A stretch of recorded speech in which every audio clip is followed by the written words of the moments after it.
नमस्कार, मैं आयुष त्रिपाठी और द पॉइंट में आपका बहुत स्वागत। दोस्तों, टीवी पर, रेडियो पर, गोदी मीडिया पर, सरकारी भजन गाने वाले हर प्रसारण माध्यम पर इजराइल सरकार का बखान गाया जा रहा है। इजराइल गाजा को खत्म कर देगा, घुस कर मारेगा, धुआं धुआं कर देगा, चुन चुन कर मारेगा, ऐसी खबरें दिखाई जा रही हैं। कोई तीसरा विश्व युद्ध करवा रहा है, कोई नेतन्याहू के लिए सुपारी पत्रकारिता कर रहा है, लेकिन इस सब के बीच गाजा के लोगों का पक्ष आपके सामने कोई नहीं बता रहा है। एक तरीके से पूरे गाजा को अघोषित आतंकवादी मानकर निर्दोष लोगों के घरों पर गिराई जा रही इजराइली मिसाइलों को प्रोपेगेंडा करने वाला मीडिया तालियां बजा रहा है उस पर, और दुनिया को शांति का पाठ पढ़ाने वाला यूएन मुंह में दही जमा कर फरार है। इजराइल के हवाई हमलों के बीच गाजा कैसे जी रहा है, गाजा में क्या हो रहा है, आज आपको ये देखना चाहिए। गाजा के 10 लाख मुस्लिमों की जान को इस दुनिया ने कैसे इजराइल के आगे मरने के लिए छोड़ दिया है, आज आपको ये जानना चाहिए। दोस्तों, एक मुस्लिम देश फिलिस्तीन के हिस्से गाजा के लोगों को कह दिया जाता है कि हमको आपके देश में छुपे आतंकवादियों को खोज कर मारना है, इसलिए आप सब अपना देश यानी गाजा छोड़कर चले जाइए। क्या मुट्ठी भर आतंकवादियों को खत्म करने के लिए बसी बसाई बस्तियों को कोई खत्म कर सकता है? जवाब है नहीं। आम लोगों पर बम नहीं बरसाए जा सकते, ये युद्ध नियमों के खिलाफ है, अपराध है। लेकिन गाजा के आम लोगों पर बम बरसाए जा रहे हैं और दुनिया तमाशा देख रही है।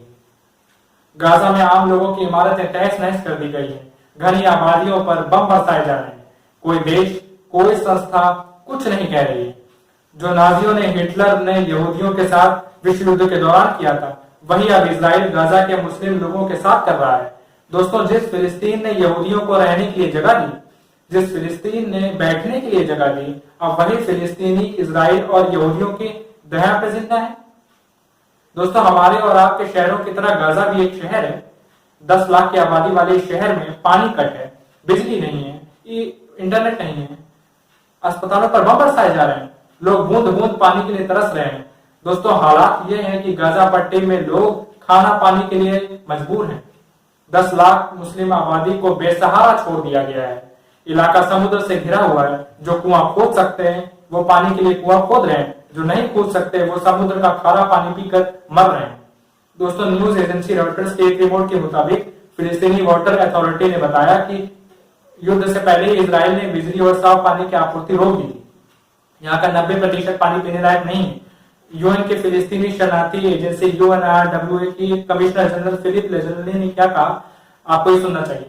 गाजा में बिजली और पानी खत्म हो रहा है। सच तो यह है कि गाजा का गला घोटा जा रहा है। ऐसा लगता है कि दुनिया ने इस समय अपनी मानवता खो दी है। दोस्तों, गाजा में केवल एक एक्वाफायर, वो भी सीवेज के पानी से दूषित है। यहाँ 10% पानी पीने के लिए जो है उसमें गंदगी मिली हुई है।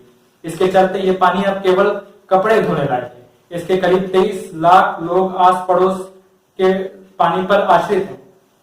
कई परिवारों ने खुद ही कुएं खोदने शुरू कर दिए। इधर हमास ने 16 अक्टूबर को कहा कि वादा करने के बाद भी इजराइल ने गाजा को पानी देना शुरू नहीं किया। इजरायली ऊर्जा मंत्री इजराइल काट्स ने कहा कि उनके देश के बंधकों को आजाद किए बिना युद्ध नहीं रुकेगा। दूसरी तरफ सड़कों और कैंपों में कूड़े के ढेर लग गए, जिससे बीमारियां फैलने का खतरा बढ़ गया है। खार यूनिट में सफाई कर्मचारी की तरह काम करने वाले एक शख्स ने क्या कहा वो सुनिए। अगर कचरा ऐसे ही बढ़ता रहा तो ये बीमारियां और महामारी पैदा करेगी। दोस्तों, अस्पतालों की हालत दिन पर दिन खराब होती जा रही है। वहां स्वास्थ्य सुविधाएं ठप हो रही हैं और मरीजों और घायलों की संख्या बढ़ती जा रही है। घेराबंदी के कारण दवाइयां और ईंधन पहुंच नहीं पा रहा है।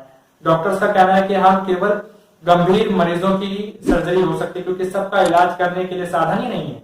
इजराइल ने गाजा पट्टी पर पूरी तरीके से घेराबंदी कर दी है। इसकी सीमा पर इजरायली सैनिकों और टैंकों का जमावड़ा लगा हुआ है।